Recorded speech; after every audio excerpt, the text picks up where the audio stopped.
माननीय chairman sir,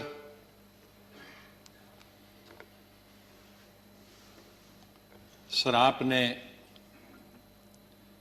माननीय प्रधानमंत्री जी ने, माननीय डिप्टी चेयरमैन साहब ने और मेरे जितने भी यहां साथी हैं, उस तरफ के या इस तरफ के, सत्ताधारी पार्टी के या विपक्ष, और विशेष रूप से आपने और माननीय प्रधानमंत्री जी ने जिस तरह से भावुक होकर मेरे बारे में कुछ शब्द बताए, मैं बड़ी सोच में पड़ गया कि क्या कहूं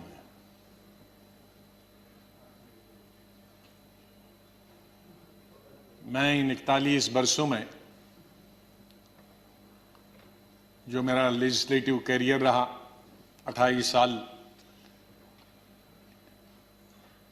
इस हाउस में, 10 साल लोकसभा में, 3 साल जम्मू कश्मीर की असेंबली में, तो ये कहूंगा कि महाराष्ट्र से जीत के आके मैं कभी इधर से निकला, इधर डूबा, इधर डूबा, उधर निकला, उधर डूबा, इधर निकला, ये मेरा जीवन ऐसे ही रहा और संघर्ष का जमाना रहा। और मैं आज बहुत सारी चीजों को छोटा करने के लिए कुछ शेरों में ही खत्म करते हैं। शायर जो होते हैं उनमें एक बड़ी ताकत होती है उनके शेरों में कि हम लोग अगर 10 घंटे का भाषण दें तो वो 2 शेर में खत्म कर देते हैं उसका। तो मैं उसका फायदा उठाना चाहता हूं, वरना अगर मैं इतने 41 साल के इस अनुभव को अगर कहना चाहूंगा तो बहुत समय लगेगा, कई हफ्ते महीने लगेंगे। लेकिन शुरू में करूंगा जिस बात से मैंने पॉलिटिकल कैरियर शुरू किया है, स्टूडेंट लाइफ। और कश्मीर में, जम्मू कश्मीर में मेरा, हालांकि मैं जम्मू से हूं, लेकिन मेरा डिस्ट्रिक्ट में, शमशेर सिंह जी जानते हैं, मुस्लिम मेजॉरिटी डिस्ट्रिक्ट, उसका असर कश्मीर का ज्यादा होता है, जम्मू का कम असर पड़ता है, विशेष रूप से मुस्लिम्स में। और उसके बाद कॉलेज और यूनिवर्सिटी तो मैं कश्मीर में ही पढ़ा। और गांधी को पढ़ता था मैं, नेहरू को पढ़ता था, मौलाना आजाद को पढ़ता था, इन 3 की। तो जो मैंने सीखा है देशभक्ति का स्कूल से लेकर, और वो देशभक्ति आज उन नौजवानों की नजर में जो सियाचिन में है, जो जम्मू कश्मीर में कई दशकों से है, ठंड में है, बर्फ में है, उनके नाम से शुरू करता हूं मैं। खून की मांग है इस देश की रक्षा के लिए, खून की मांग है इस देश की रक्षा के लिए, मेरे नजदीक ये कुर्बानी बहुत छोटी है, दे दो।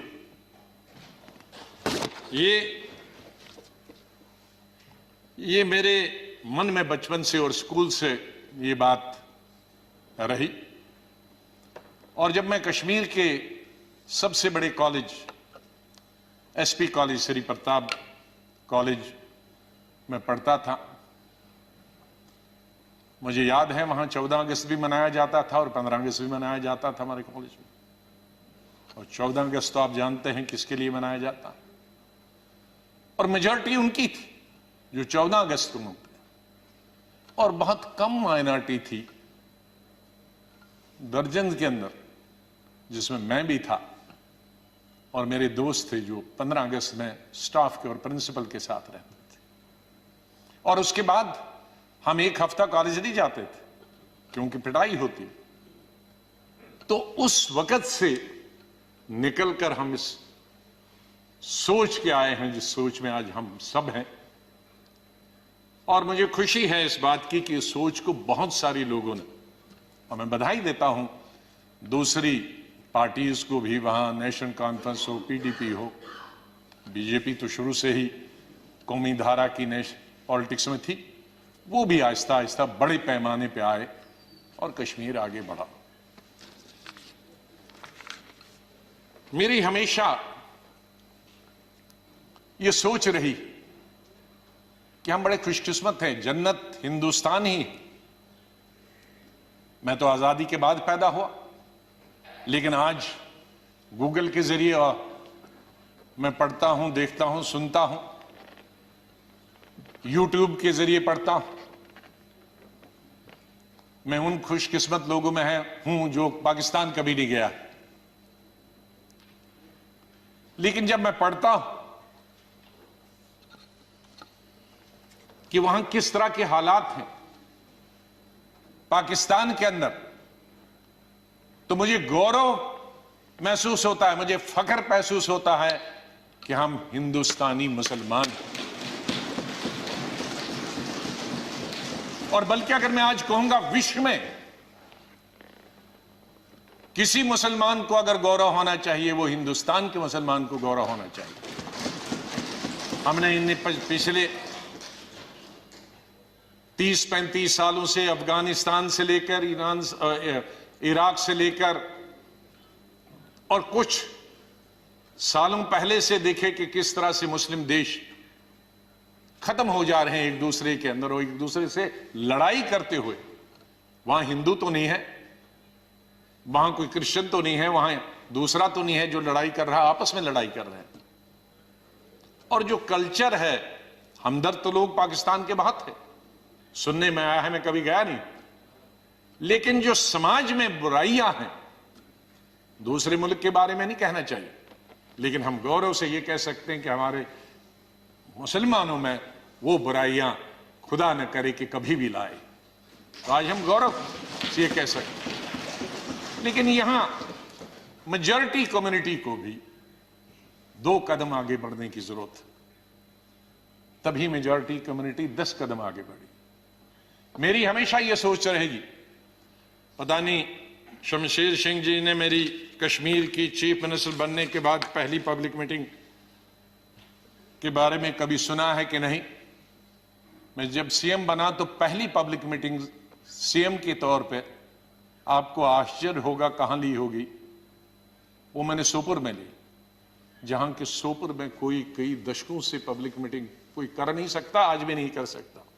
शहर में तो नहीं की, लेकिन उसी कॉन्स्टिट्यूंसी में की जहां गिलानी साहब हैं, जो गिलानी साहब वहां से 3 दफा एमएलए चुन के आए।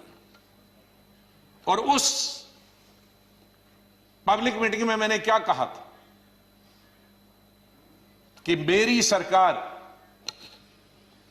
जम्मू कश्मीर के लोगों की सरकार होगी, और अगर मेरी सरकार का कोई मंत्री धर्म की बुनियाद पर, मजहब की बुनियाद पर और पार्टी की बुनियाद पर इंसाफ करेगा, तो मुझे शर्म आएगी कि ऐसा मंत्री या ऐसा अफसर मेरे साथ काम कर रहा। तो मैं उसी सोच का हूं कि जहां भी जाएं मुझे प्यार मिला लोगों का, बहुत प्यार मिला। आनंद शर्मा जी ने जैसे बताया, शरद जी ने जैसे बताया कि उनको तो बहुत अरसे से जानता, मुझे सौभाग्य मिला और उसके लिए मैं बधाई देना चाहता हूं और धन्यवाद करता हूं। आज वो जिंदा नहीं, इंदिरा गांधी जी का, संजय गांधी जी का, जिनकी वजह से मैं यहां पहुंचा और फिर काम करने का अवसर मुझे तकरीबन 5 अध्यक्षों के साथ मिला और 4 या 5 प्राइम मिनिस्टरों के साथ मंत्रिमंडल में काम करने का मिला। लेकिन अवसर ये मिला कि मैं हिंदुस्तान के सभी 35-36 यूटीज और स्टेटों का इंचार्ज करने का अवसर मिला। तो आज मेरे दोस्त, भाई, बहनें, मैं ये कह सकता हूं कि अंडमान से लेकर और लक्षद्वीप तक और कश्मीर से लेकर कन्याकुमारी तक, सिक्किम से लेकर गुजरात तक, ये बहुत एक चीज कमाई, बहुत कुछ सीखा मैंने इस पार्लियामेंट। मुझे अवसर मिला पार्टी के जनशक्ति या मंत्री के रूप में, वो इंदिरा जी के वक्त में मिला, राजीव जी के वक्त में मिला, सोनिया गांधी जी के वक्त में वो अवसर उन्होंने मुझे प्राप्त कराया राहुल गांधी जी के वक्त में, और मुझे शायद बहुत सारे कम लोगों को ये अवसर प्राप्त हुआ होगा कि जो अपनी उम्र से दुगने के लोग थे और बड़े लीडर थे, उनके साथ पार्टी की तरफ से मीटिंग करने का मौका मिला और पार्टी के साथ कई नेगोशिएशन करने का मौका मिला। उनमें ज्योति बासु जी थी, करुणानिधि जी थे, जयललिता जी के साथ मैंने अलायंस किया, करुणाकरण जी थे, चंद्रशेखर जी थे, देवीलाल जी थे, मुलायम सिंह यादव जी थे, प्रकाश सिंह बादल जी से अलायंस तो नहीं किया, लेकिन कई चीजें, जब मैं मिनिस्टर ऑफ स्टेट होम था तब कई मीटिंगें हुई। मैं जब देखता था implementation of Punjab accord, Assam accord, ये देखता था। आई.के. गुजराल साहब से, शुभू सोरेन जी से, शाहब तंगल जी से, मुपनार जी से, फारूक साहब से, मुफ्ती साहब से, ये सब लोगों के साथ कई दफा, और यही वजह है कि यहां भी उसी तरह से मैंने चलाया। 3 प्राइम मिनिस्टरों के साथ मैं पार्लियामेंट्री अफेयर्स मिनिस्टर रहा। मैं उस बात को भूल नहीं सकता कि इंदिरा जी फोतेदार जी और हमें बताती थी। फोतेदार जी पॉलिटिकल सेक्रेटरी थे, मैं यूथ कांग्रेस का प्रेसिडेंट था।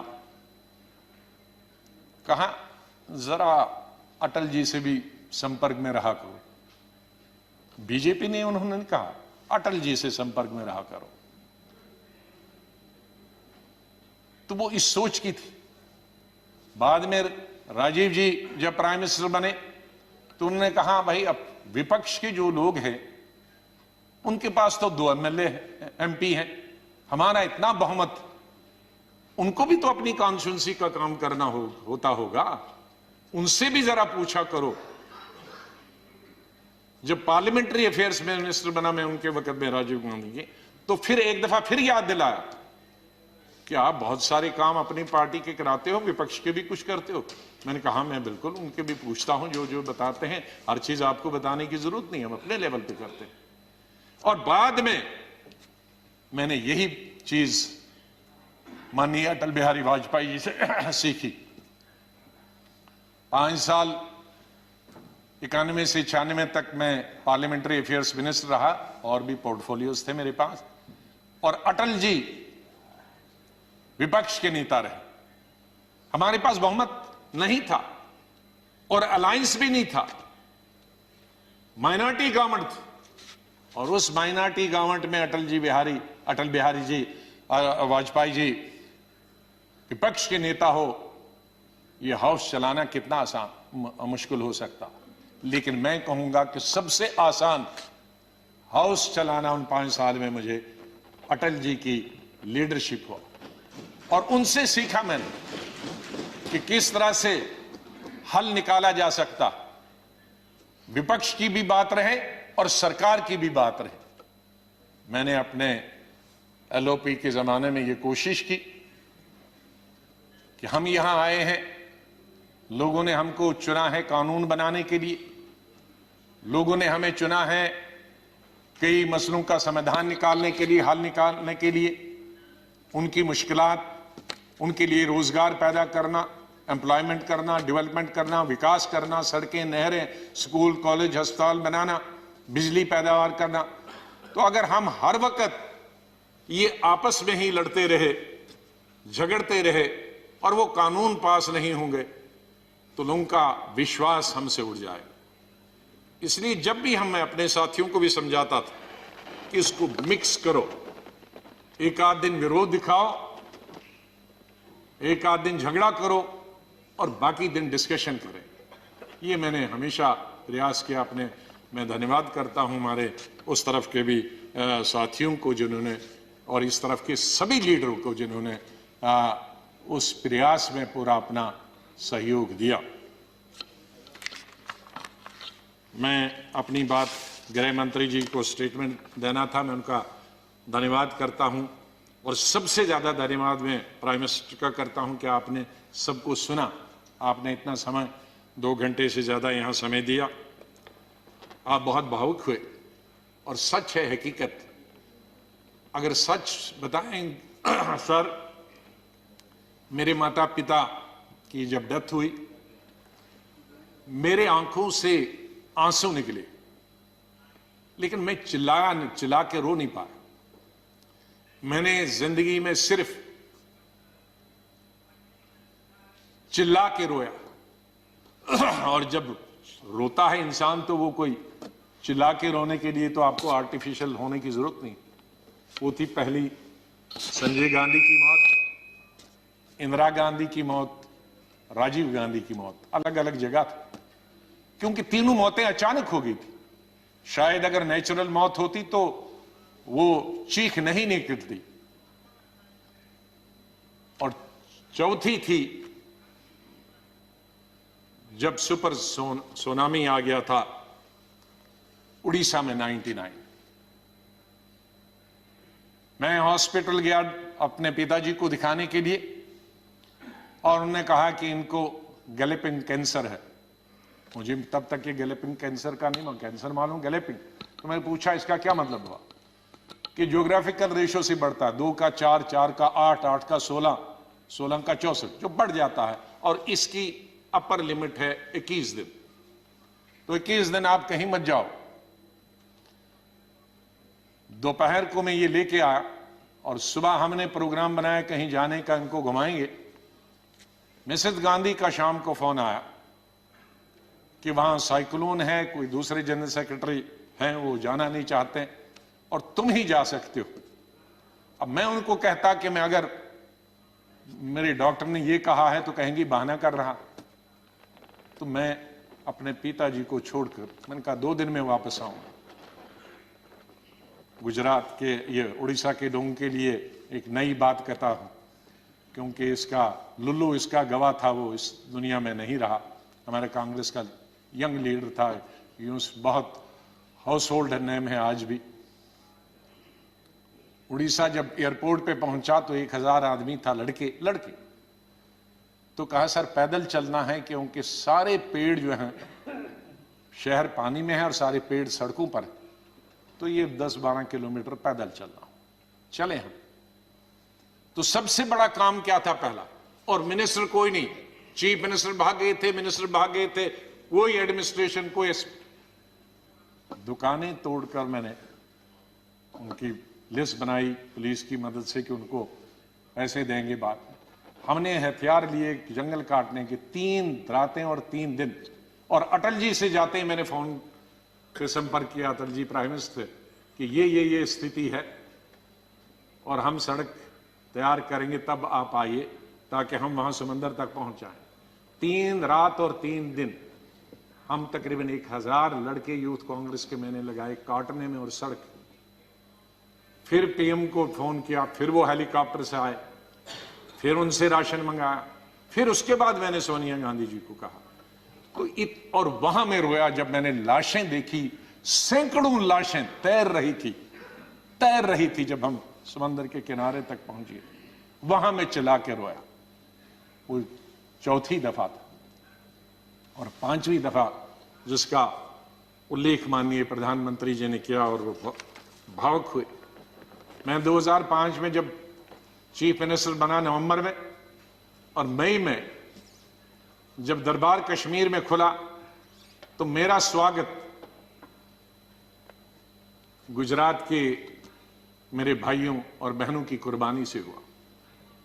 मैं अभी 2 ही दिन पहले पहुंचा था, तो वहां स्वागत करने का मिलिटेंट का यही तरीका था कि आप हत्या करो गरीबों की तो वही स्वागत होता। उसका मतलब था कि हम हैं, इस गलतफहमी में न रहना। निषाद बाग जो कि राजभवन के साथ, वहां बस से, उस पर लिखा था गुजरात की बस, उसमें हमारे तकरीबन 40-50 गुजरात के हमारे भाई बहनें टूरिस्ट, उस पे उन्होंने ग्रेनेड लगाया और मेरे ख्याल में दर्जन से ज्यादा लोग वहीं हताहत हो गए और कई जख्मी हो गए। मैं फौरन तुरंत जगह पे पहुंचा, लेकिन तब तक पुलिस ने वो हटा दिया। फिर मैं, जैसे माननीय प्रधानमंत्री जी, इन्होंने भी डिफेंस मिनिस्टर से बात की, मैंने प्रधानमंत्री जी से बात की, जहाज आया मी-8 उनको लेने के लिए। लेकिन जब मैं एयरपोर्ट पे पहुंचा तो जाहिर है सिक्योरिटी वाले कहते हैं कि सीएम आ रहे हैं, सीएम आ रहे हैं। तो एयरपोर्ट पे ये सब जाने के लिए तैयार थे। हमारे जख्मी भाई, छोटे छोटे बच्चे। तो जब मैं एयरपोर्ट पे पहुंचा तो इन बच्चों ने, जिसका किसी का पिता मर गया था, किसी की मां मर गई थी, वो रोते रोते मेरे टांगों से जब लिपट गए तो मैं जोर से मेरी आवाजें निकल गई, ए खुदा ये क्या तुमने किया। मैं कैसे जवाब दूं इन बच्चों को, मैं कैसे जवाब दूं उन बहनों को जो यहां तफरी के लिए आए थे, सैर के लिए आए थे, और आज मैं लाशें लेकर इनके हवाले कर रहा हूं उनके माता पिता की। तो ये भावुक होने की जरूरी बात है। आज हम ये अल्लाह से, भगवान से यही दुआ करते हैं कि इस देश से मिलिटेंसी खत्म हो जाए, इस देश से आतंकवाद खत्म हो जाए।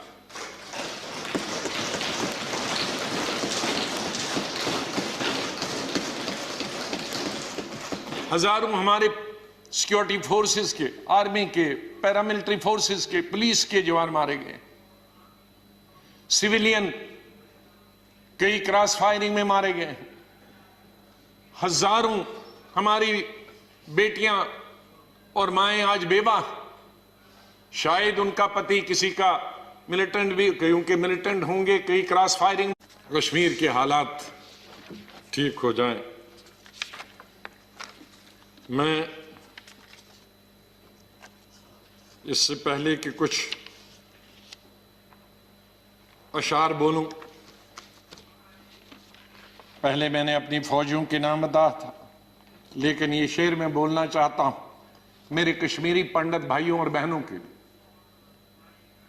जब मैं कश्मीर में पढ़ता था तो सबसे ज्यादा वोट में यूनिवर्सिटी में जब जीत के आता था तो कश्मीरी पंडित मेरे सबसे ज्यादा लड़के लड़कियां वोट देते थे। बहुत सारे लोगों को मालूम नहीं कि कश्मीर में लड़कियां हिंदुस्तान के मुकाबले में सबसे ज्यादा, जम्मू में नहीं, कश्मीर में। जिस वक्त मैं एमएससी कर रहा था तो साइंस में तकरीबन 50% लड़कियां होती थी और आर्ट्स में 90%। तो ओवरऑल ज्यादा लड़कियां पोस्ट ग्रेजुएशन पढ़ती थी। तो मैं जब यूनिवर्सिटी का इलेक्शन लड़ता था तो हमारे कश्मीरी पंडित लड़के हों या लड़कियां, सबसे ज्यादा वोट मुझे 100% मिलते थे। मैं 99 भी नहीं कहूं। दोस्त हैं आज वो बिखरे हुए, मुझे बहुत अफसोस होता है जब मैं उनसे मिलता अपने क्लासमेट्स। ये उन कश्मीरी मेरे भाई पंडितों के नाम जिनके जो घर से बेकार हो गए, उन कश्मीरी बेवाओं के जो बेवाएं हुई हैं और बच्चे हुए और जो वहां से बिछड़ गए, उनके लिए शेर अर्ज करता हूं। गुजर गया, और ये हमारा जो आज मुद्दत खत्म हुई इसके लिए भी कह सकता हूं, गुजर गया वो जो छोटा सा एक फसाना था, गुजर गया वो जो छोटा सा एक फसाना था। फूल थे, चमन था, आशियाना था। गुजर गया वो जो छोटा सा एक फसाना था, फूल थे, चमन थे, था, आशियाना था। न पूछ उजड़े नशेमन की दास्ता, घोंसला उजड़ गया। न पूछ उजड़े नशेमन की दास्ता, न पूछ थे 4 तिनके मगर नाम आशियाना तो था। तो हम उस आशियाने को, आप दोनों यहां बैठे हैं, उसको फिर आशियाना बनाए जो इस वक्त उजड़ा हुआ है, उसके लिए हम सबको प्रयास करना। और मुझे, जैसे मैंने बताया, बहुत काम कर चुके हैं, सेवा कर चुके हैं, आशीर्वाद सबका मिला है। मैं यही कहूंगा, दिल ना उम्मीद तो नहीं, नाकाम ही तो है। दिल ना उम्मीद तो नहीं, नाकाम ही तो है। लंबी है गम की शाम, शाम ही तो है। कितनी लंबी होगी, सवेरा तो आई, विंटर में जरा लंबी होती है, तो लंबी है गम की शाम, मगर शाम ही तो है, सवेरा तो फिर आ जाएगा। और आखिर में ये कहूंगा, चाहे हम याद यहां ना होंगे, लेकिन फिर उसके लिए कहूंगा, बदलेगा न मेरे बाद भी मौजूए गुफ्तगू, बदलेगा न मेरे बाद भी मौजूए गुफ्तगू, मैं जा चुका हूंगा फिर भी तेरी महफिलों में रहूंगा। माननीय चेयरमैन साहब, मैं आपका बहुत बहुत धन्यवाद करता हूं। आपके साथ काम करने का मुझे अवसर मिला। आप जब पार्टी के अध्यक्ष थे तब भी हमारी मुलाकात होती थी, जब आप मंत्री बने तब भी बात होती थी, जब यहां चेयरमैन बनने से, वाइस प्रेसिडेंट आप बनने से पहले आप पार्लियामेंट्री अफेयर्स मिनिस्टर थे और मैं एलओपी था, तब भी हमारे संपर्क है। लेकिन जिस तरह का आशीर्वाद, जिस तरह का प्रेम, जिस तरह का प्यार आपका चेयरमैन के तौर पे मिला और वो जो गाइडेंस मिली, उसके लिए मैं हमेशा ऋणी रहूंगा, धन्यवाद करता हूं उसके लिए, और आपके स्नेह और प्यार के लिए मैं हमेशा धन्यवाद करता हूं। माननीय प्रधानमंत्री जी, कई दफा टोका टोकी हुई और आपने कभी बुरा नहीं माना। एलओपी के वक्त में बड़ी बड़ी लंबी स्पीचें आपकी हुई, मेरी हुई, खास करके राष्ट्रपति के अभिभाषण पर। उसमें लंबी तकरीर होती थी, कभी हम कुछ एलओपी की जिम्मेदारी करते थे, लेकिन आपने व्यक्तिगत तौर पर उसे कभी अपने खिलाफ नहीं लिया। हमेशा भी आपने पर्सनल कॉन्टेक्ट्स को और पार्टी की जो जिम्मेदारी है उसको दूर रखा। कभी ईद हो, दिवाली हो, बर्थडे हो, उसमें बराबर आपने कभी भी कमी नहीं की फोन करने की। सबसे पहले या तो मेरे पार्टी प्रेसिडेंट का आता था या आपका आता था। दो आदमियों का तो अनिवार्य, हमारे प्रधानमंत्री और कांग्रेस प्रेसिडेंट मिसेस गांधी। और आपने हमेशा बताया कि कभी अपनी स्टेट के बारे में हो और कोई काम हो तो मुझे आप कभी भी बताना। मुझे याद है जब मैं राज्यसभा इलेक्शन लड़ने गया तो आपने कुछ कहा कि भाई आपको कुछ जरूरत है, मेरे का वो तो लड़ाई है, आपका कैंडिडेट है, मैं कैंडिडेट हूं, उसमें आप कुछ नहीं कर सकते। तो ये एक पर्सनल टच जो होता, आदमी भावुक हो जाता है, आदमी सेंटिमेंटल हो जाता है, आदमी इमोशनल होता है। और मेरे संपर्क तो विपक्ष के साथ आज से नहीं, जब पहली दफा मैं एमओएस बना था तब से लेकर आज तक, क्योंकि हम मिलके ही देश को चला सकते हैं, लड़ाई करके, गालियां दे करने के से हम अपनी बात अपने भाषणों के जरिए कर सकते हैं। मैं आपका बहुत धन्यवाद करता हूं। मैं माननीय डिप्टी चेयरमैन साहब, मेरे यहां हम बेंचमेट रहे, वो हमेशा मुझे याद रहेगा। बहुत सिंपल आदमी है, स्ट्रेट फॉरवर्ड है। कभी कभी हम नाराज होते हैं स्ट्रेट फॉरवर्ड, लेकिन स्ट्रेट फॉरवर्ड हमेशा वो लोग नाराज होते हैं। और शरद पवार जी से लेकर और यादव जी से लेकर और सब लोग हमारे लीडरों का तो मैं बहुत ही धन्यवाद, सब लेफ्ट राइट एंड सेंटर, नाम क्योंकि कुछ लूंगा तो बहुत सारे हमारे साथी नाराज होंगे, तो चेयरमैन साहब से लेकर और प्रधानमंत्री जी से लेकर मैं सेक्रेटरी जनरल साहब का कैसे और सेक्रेटरीट का कैसे धन्यवाद कर सकता हूं, मुश्किल है करना, क्योंकि इनका सहयोग मिला बहुत हमेशा, हर वक्त जब भी हमने कुछ चाहा इंफॉर्मेशन पार्लियामेंट की या कोऑर्डिनेशन के बारे में आप तक पहुंचने की बात की, तो सेक्रेटरी जनरल साहब ने और सेक्रेटरीट ने हमने हमेशा हमारी मदद की है। और आखिर इस शेर से मैं आपसे विदाई लेता हूं, और इंशाल्लाह हम मिलते रहेंगे, चाहे यहां नहीं मिले लेकिन आगे एक दूसरे के पास आ जा सकते हैं। नहीं आएगी, मैं आप लोगों से बोल, नहीं आएगी याद तो बरसों नहीं आएगी, मगर जब याद आओगे तो बहुत याद आओगे। धन्यवाद गुलाम नबी जी।